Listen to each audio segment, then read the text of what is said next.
Hi hello అండి అందరికీ అందరూ ఎలా ఉన్నారు బాగున్నారు కదా నేను కూడా చాలా బాగున్నాను. ఏంటో ఎండు చేపలు కనిపిస్తున్నాయి అనుకుంటున్నారా? ఈరోజు నేను సొరకాయ ఎండు చేపల కర్రీ చేస్తున్నాను. మీరు కూడా ఎప్పుడన్నా ఇలా ట్రై చేశారా? ఇలా సొరకాయ ఎండు చేపలు కలిపి కర్రీ చేస్తే చాలా బాగుంటుంది. తిన్నా కొద్దీ తినాలనిపిస్తూ ఉంటుంది. ఆలస్యం చేయకుండా కర్రీ ఎలా చేశానో చూసేద్దాం రండి. ఎండు చేపలను తీసుకొని నీట్గా క్లీన్ చేసుకొని పెట్టుకోవాలి. ఆ తర్వాత ఒక బౌల్లో వాటర్ వేసుకొని ఈ చేపల్ని ఒకసారి వాష్ చేసుకొని పక్కన పెట్టుకోవాలి. ఆ తర్వాత ప్యాన్లో ఆయిల్ వేసుకొని ఆయిల్ వేడైన తర్వాత ఈ ఎండు చేపలను అందులో వేసుకొని బ్రౌన్ కలర్ వచ్చేంత వరకు ఫ్రై చేసుకోవాలి. ఆ తర్వాత ఒక బౌల్లోకి తీసుకొని పక్కన పెట్టుకోవాలి. ఇదే బౌల్లో మనం ముందుగానే కట్ చేసి పెట్టుకున్న ఆనియన్స్ కూడా వేసుకొని కొంచెం జీలకర్ర వేసుకొని ఆనియన్స్ని ఫ్రై అవనివ్వాలి.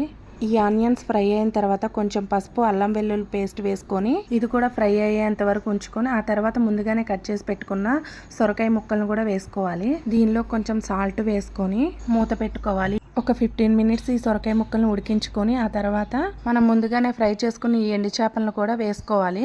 దీనిలో 2 స్పూన్స్ కారం, ఎందుకంటే పచ్చిమిర్చి కూడా వేసుకోలేదు కాబట్టి కారం కొంచెం ఎక్కువే వేసుకుంటున్నా. అలా 10 మినిట్స్ తర్వాత కొత్తిమీర వేసుకోవాలి. సొరకాయ ఎండు చేపల కర్రీ రెడీ అయిపోయింది. ఈ వీడియో మీకు నచ్చినట్లయితే please like and share and subscribe.